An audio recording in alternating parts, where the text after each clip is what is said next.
The Johnson Wax Program with Fibber McGee and Molly.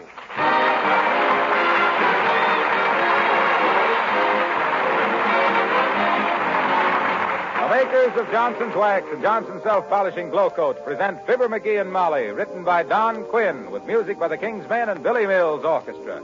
The show opens with Hallelujah.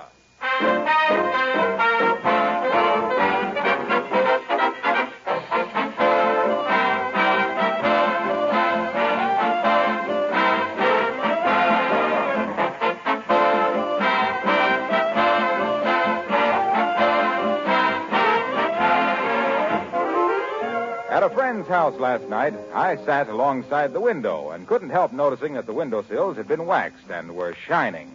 I looked around the room, and I'll bet I saw 10 other places that had been waxed. Picture frames, Venetian blinds, lampshades, ornaments, even the bricks around the fireplace. Of course, the floors and woodwork were waxed, and the furniture, too. I couldn't help thinking how much genuine Johnson's Wax is helping all of us in this critical time to take better care of the things we have. And because germ-laden dirt won't readily adhere to a waxed surface, it's helping to keep homes more sanitary and thereby helping folks guard their health. There are 3 forms of genuine Johnson's Wax: paste, liquid, and cream wax.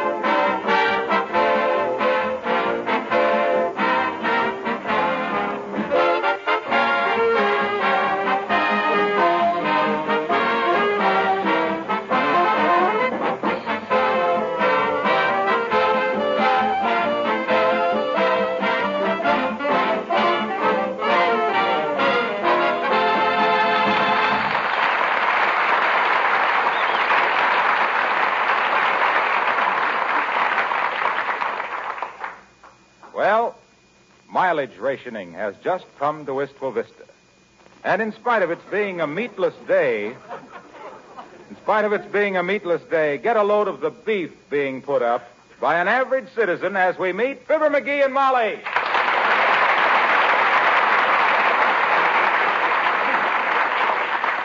I tell you, it ain't fair, Molly. They can't do this to me.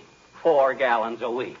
Why, that's ridiculous. I think so, too. You do? Yes, you don't need 4 gallons. Doggone it, I do, too. 4 gallons is outrageous. Where can I go on 4 gallons of gas? Where do you want to go, dearie? Well, gee whiz, well, what if I did want to go someplace?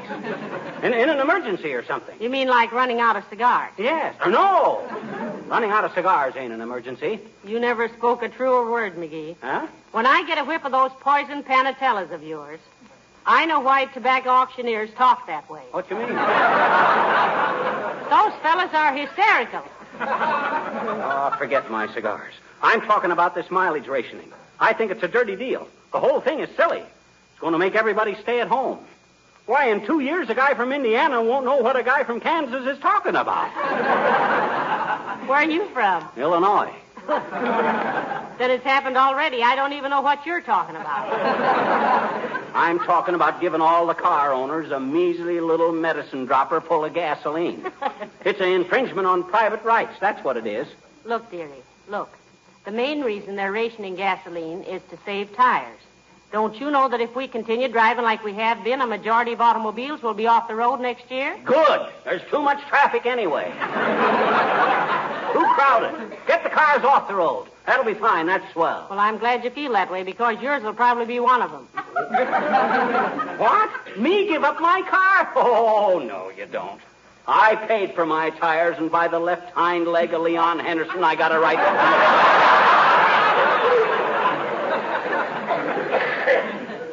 I'm going to write to my congressman this very minute. Who is our congressman? Why, it's old... I don't know. Who is he? Oh, just send it to the congressman from this district. Okay, that's exactly what What district is this? Maybe you better write to our senator. That's better yet. I'll tell him I'm not going to stand for any such... Who's our senator? Look, dearie, our government has asked us to take less gasoline, so we'll drive less and save the country's rubber. And if you haven't got enough interest in the government to know who your representatives are, you haven't got any right to stand around and stomachache. Not stomachache. The word is... I know what the word is.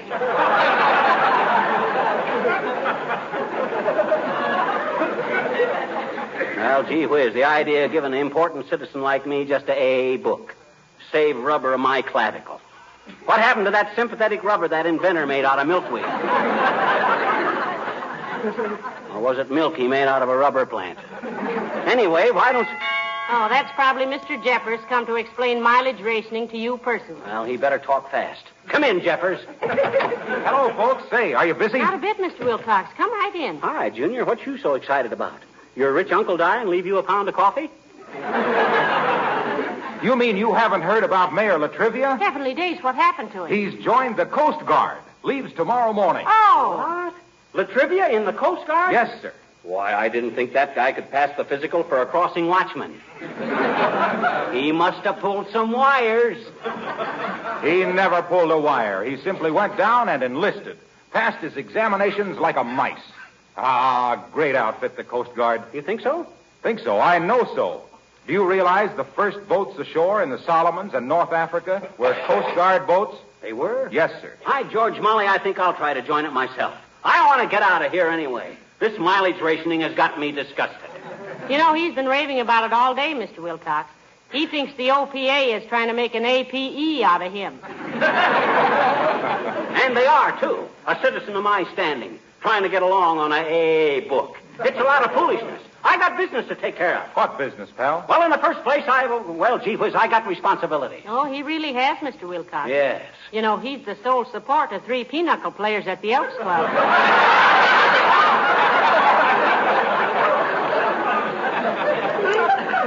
Fibber, you talk like a chump. Huh? Yes. Mileage rationing is the only fair way to cut down non-essential driving. When the rubber this country has got is gone, it's gone. That's all there is. There isn't any more. Well, then they should have foreseen that and took care of the situation. Well, everybody can't be as far-sighted as you are, dearie. Is he pretty far-sighted, Molly? Why, he's uncanny, Mr. Wilcox. He's the one who said we'd lick the Japanese in 10 days, remember? Well, shucks. He's the one who said Germany would fold up from starvation last April. Yeah, I know, but circumstances... He's the one who said we'd never ship a soldier out of this country. I don't know how he does it. Though I will say he made one accurate prediction. And what was that? Well, last night he said, well, tomorrow is another day. And sure enough, it was. Oh, well, gee whiz. Fibber, I'm just a little bit ashamed of you. Oh, yeah? Yeah. If you had the brains of a seahorse, you'd realize the spot this country is in regarding rubber. I don't see what... Why, England does almost no civilian driving. Yes, but what the... Canada has had mileage rationing for months. So's our eastern seaboard. What that's got to And do- you stand there and squawk. You stand there and squawk, putting your petty little private life against the importance of winning this war. I still don't... Get wise to yourself, son. Only a monkey could expect to do business as usual. We haven't got time for monkey business.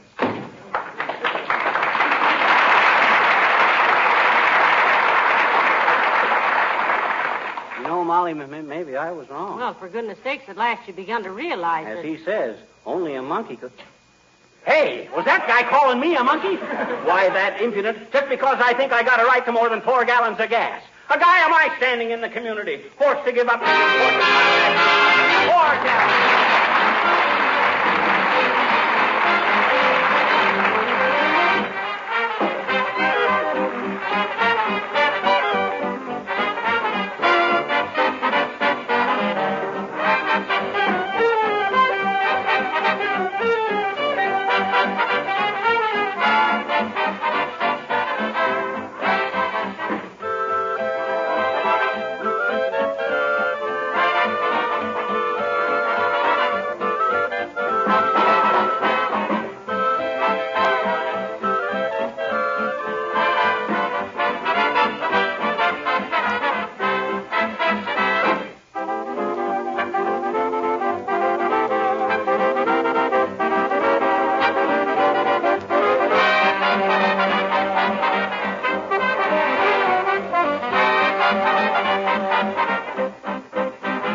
gallons of gas. Why, that's absurd. And I only get 12 miles to a gallon, 48 miles. A man in my position. If that ain't the 70 days, McGee. Are you still moaning about only getting an A book? Well, it burns me up.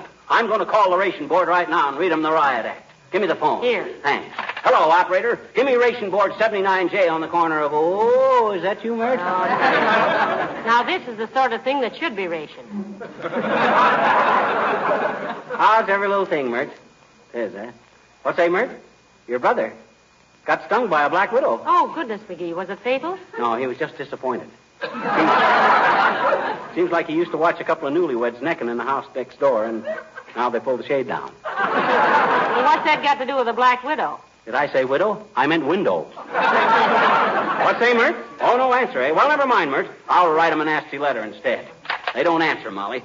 I'll bet they know who was calling, and they're ashamed to answer. That must be it, or else they're laughing so hard they can't talk. Laughing at what? You, sweetheart. Huh? The idea that you, one little citizen in 130 million, thinks he's so much more important than winning the war that...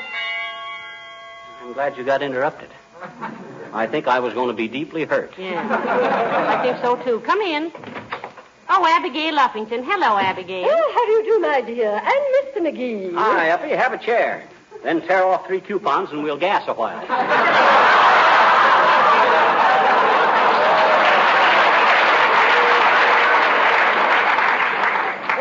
Thank you, no, Mr. McGee. I merely wish to ask you some mechanical advice. Well, you come to the right guy, Uppy. I'm a mechanical wizard. And don't let anybody kid you. You know who really invented the diesel engine? Good heavens, not you. Oh, a guy named Diesel. So what? So I guess that shows I know something about engines. What's your trouble, Uppy? Well, Mr. McGee, like most conscientious citizens, I wish to get the utmost mileage out of the gasoline allowed me while not exceeding 35 miles an hour. Yes? So I wondered if it would help to maintain a lower speed if I drove with the emergency brake on. Oh, my gosh, don't do that. Why, you'll wear out your brakes in no time, Uppy. Oh. And besides, your engine will keep stopping. Oh, yes, I noticed that, Mr. McGee. It stopped again as I drove up in front of your house just now. That's what you did, Abigail. You killed your engine. Good heavens. And it was such a good engine, too. Oh, well, I shall have my butler give it a decent burial in the backyard tonight. Perhaps a few flowers. No. You don't have to bury it, Uppy. It'll come to life again. And I'm glad you mentioned that mileage rationing. You know what they done to me, Uppy? Oh, dear. Here comes the moan of the mistreated motorist again. They only gave me a book, Uppy. 4 gallons a week. It's an infringement on personal liberty. That's what it's an infringement on. Taking McGee as an average citizen, Abigail, I bet you never realized how low the average was, did you? No. Well, Mr. McGee, as usual, you are being stupidly self-centered. Any intelligent person knows that every extra unnecessary mile of wear on a single tire is practically sabotage.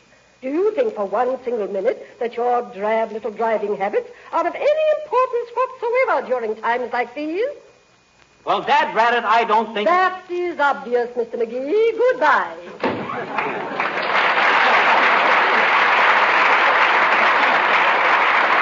Well, you're not getting much support in your anti-rationing campaign, dearie. Everybody understands it but you. Well, can I help it if I'm the only cool-headed, clear thinker in the lot?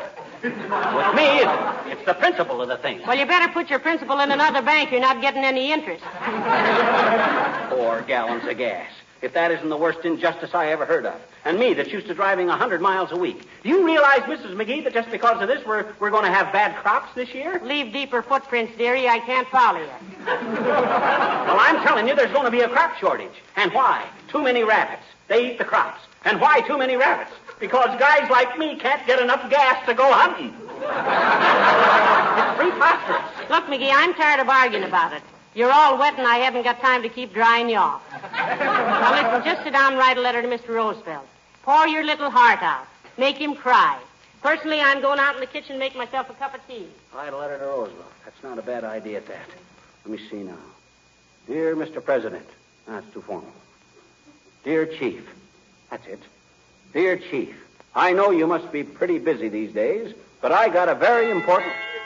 Excuse me, Frank, there's somebody at the door. Come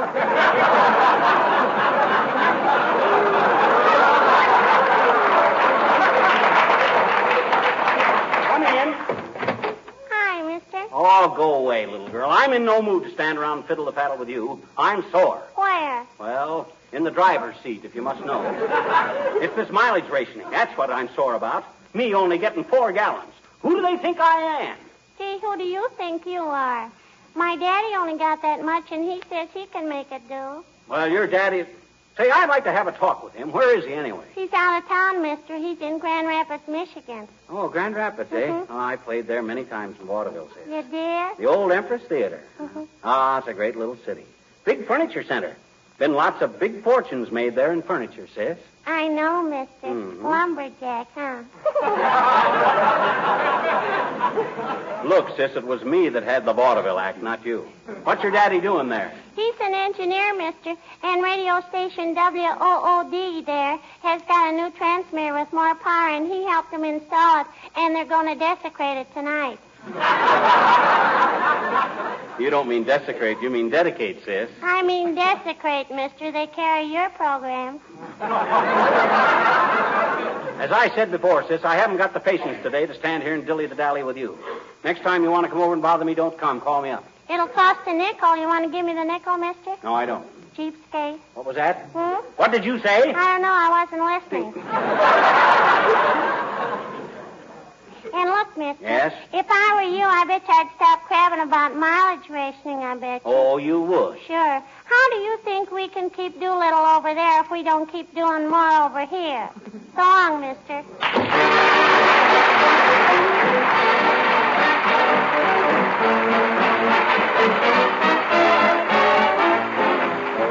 The King's Men sing, Yeah, Man.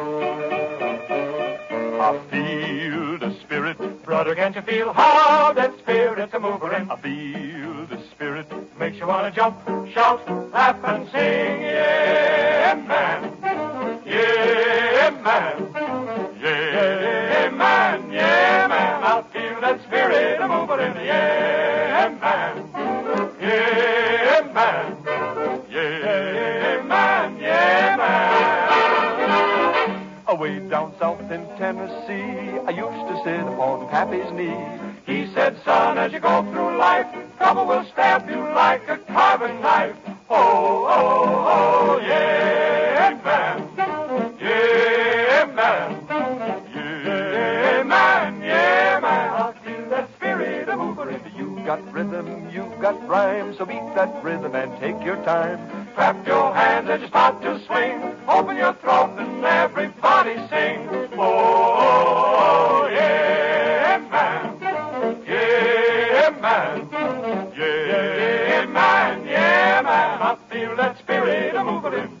A two-faced woman and a jealous man started all the trouble since the world began.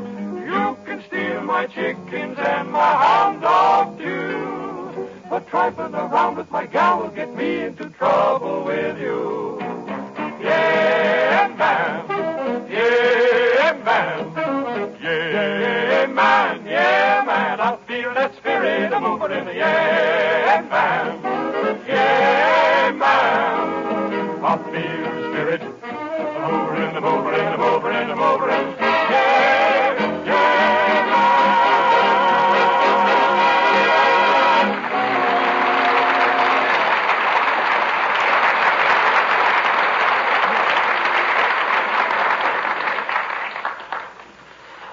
Gallons of gas. I don't know why they couldn't have given me more and trusted me not to drive too much. Shucks, I realize the rubber situation is bad. My gosh. 4 gallons for a man in my position. McGee, I just decided what I was going to get you for Christmas. Huh? You did? What? A good bird dog. Huh? You've got the longest grousing season of anybody I know.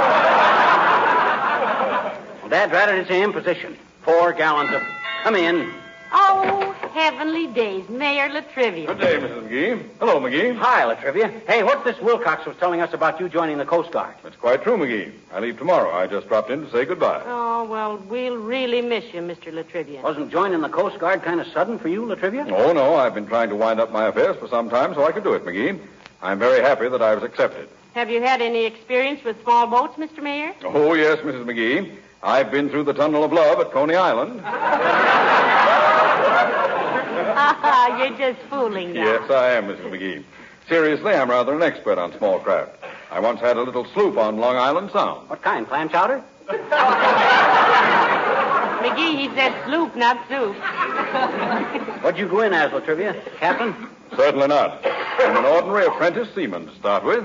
Why'd you ask, McGee? Well, if LaTrivia had spoke to me, I might have got him a commission. I know a certain guy who's got a cousin that knows the secretary of a very... I don't want a commission, McGee, till I earn it. Anyway, McGee, if you know such important people, why do you keep crabbing about only getting an A book? Hey, I'm glad you brought that up, Molly. Now, look here, LaTrivia. You're the mayor of this town. Anyway, for one more day, and I want to ask a favor. I want you to use your influence. In what way, McGee? You know what that rationing board has done to me? Only gave me a book. 4 gallons a week. Oh, that's ridiculous. A man of my importance in the community... Oh, so you're one of the moaners and groaners.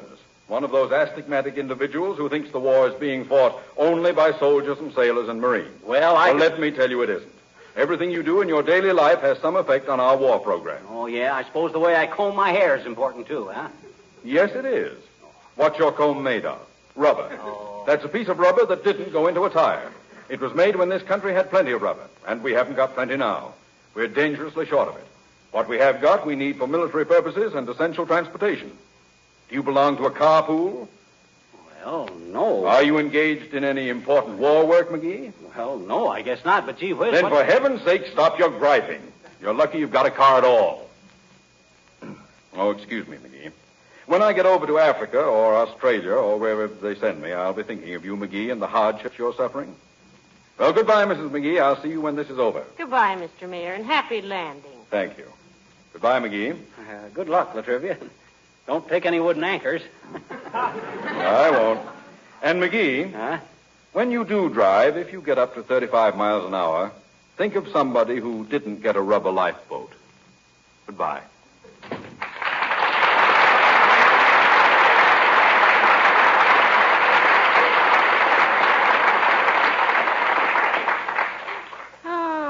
My, isn't he a nice man, McGee? Yeah, LaTrivia's all right. You know, Molly, maybe I've been wrong about this whole thing. What? Yes, sir. Maybe I can get along on 4 gallons all Oh, no, McGee. A man of your importance in the A man of my community- importance ought to set an example to these guys that are crabbing about not getting enough gas. Why, when I think... Well, we're doing a nice business, aren't we? Come in. Hello, Mrs. McGee. Hello, Mr. McGee. Oh, hello, Mr. Wimple. Hi, Wimp. What do you hear from the mob? Please, Mr. McGee. That's no way to talk about Mrs. Wimple. Oh, he didn't mean her, Mr. Wimple. That was just a variation of, hello, Joe, what do you know? Oh. Well, I don't know much, folks.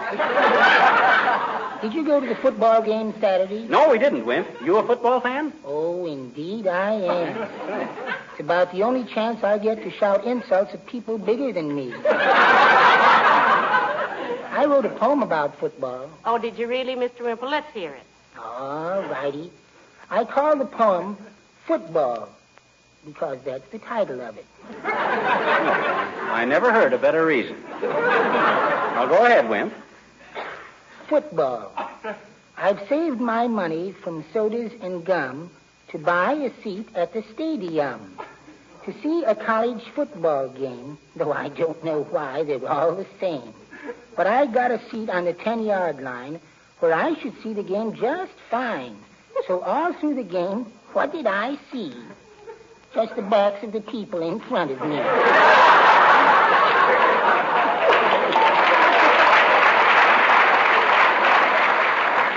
Why, that's simply a wonderful poem, Mr. Wimple. McGee, that ought to appeal to you. I wonder why it doesn't. Wimp, you mean to tell us there's a market for that stuff? Oh, yes, Mr. McGee. I'm sending this to my publishers right now. Tell me, if I send it airmail today, will it get to New York by the end of the week? Oh, of course it will, Mr. Wimple. Sure. Isn't that wonderful? What's so wonderful about getting it to New York in 4 days? It's addressed to Philadelphia.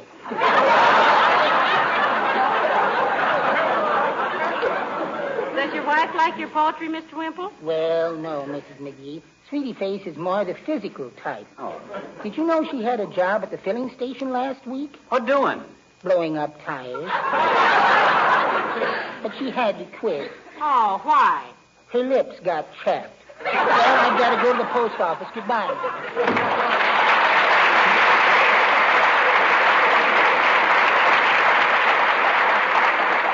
I wonder if poor Mr. Wimple will... McGee, where are you going? I want to peek out the window. Oh, it's okay. What's okay? Wimple's walking to the post office. Well, what difference does it make how he gets there? What do you mean, what difference does it make? He ain't got any right to drive down there. It's only 5 blocks. We can't drive our cars for trivial stuff like that. Well, for goodness sakes, when did you get converted? Well, you heard what LaTrivia says about the rubber boat. That brung it home to me. Up till then, I was... Come in. Oh, how do you do? You wish to see someone? Yes, I was looking for Mr. LaTrivia. Is he here? Oh, how sweetheart. Oh, I'm sorry, sis. LaTrivia just left a few minutes ago. Oh, thank you so much. He probably went home. I'm his sister, Mrs. Simpson. Oh, how do you do, I'm sure. This is my husband, Mr. McGee, Mrs. Simpson. Not Simpson, Mrs. McGee. Simpson. S, like in Santa Claus. I-M-P, another S-O-N. Oh, Simpson. Yes. Well, I'm glad to know you, sis. But, Oh, what a sweet little boy. What's his name, dearie? Susan Simpson. No, don't cry, sweetheart. No, mustn't cry. Here's your teething ring. Hey, cut that out. Give me that. McGee, what are you doing? Yes, I confess I don't Did you see what that kid's doing? Chewing on that teething ring. Don't you know that that's made of rubber? Go ahead, howl your head off. I did too till I understood the situation. Don't you realize, kid, that this rubber thing is serious? Don't you realize that we got to utilize every scrap of rubber for essential purposes? Okay, yell your head off. But you ain't going to eat any rubber while I'm here. Don't you realize that we all got to put our...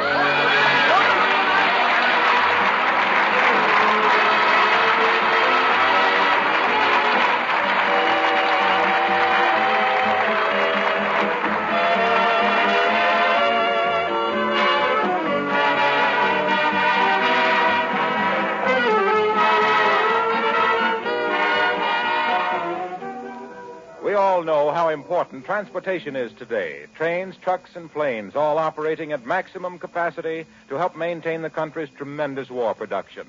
How many of you know that wax finishes made by Johnson play a part in keeping up these transportation units? Some streamlined trains wear a coat of specially prepared wax finish to make them easier and quicker to clean and to offer some protection against the elements. Many thousands of commercial trucks across the country are waxed with this same special Johnson transportation wax polish. Planes are given a wax coat also, particularly those that have to stand up against the corrosive action of sea air. These wax finishes do much more than keep up appearances. They give real protection, and they save maintenance labor when manpower is a vital issue. Truck operators and transportation executives are invited to write S.C. Johnson & Son at Racine, Wisconsin, or Brantford, Canada, for full information about these wartime uses for wax finishes.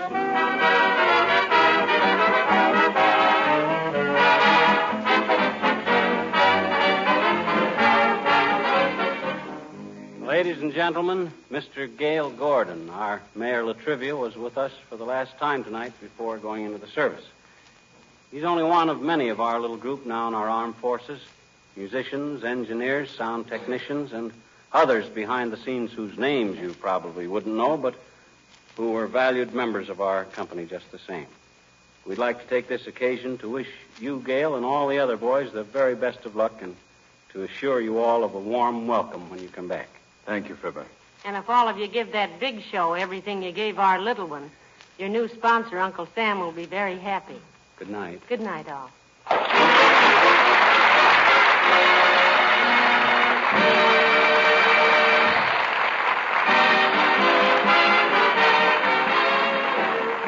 The character of Wallace Wimple heard on this program was played by Bill Thompson. This is Harlow Wilcox speaking for the makers of Johnson's Wax Finishes for Home and Industry. We invite you to be with us again next Tuesday. Good night. This program has reached you from Hollywood. This is the National Broadcasting Company.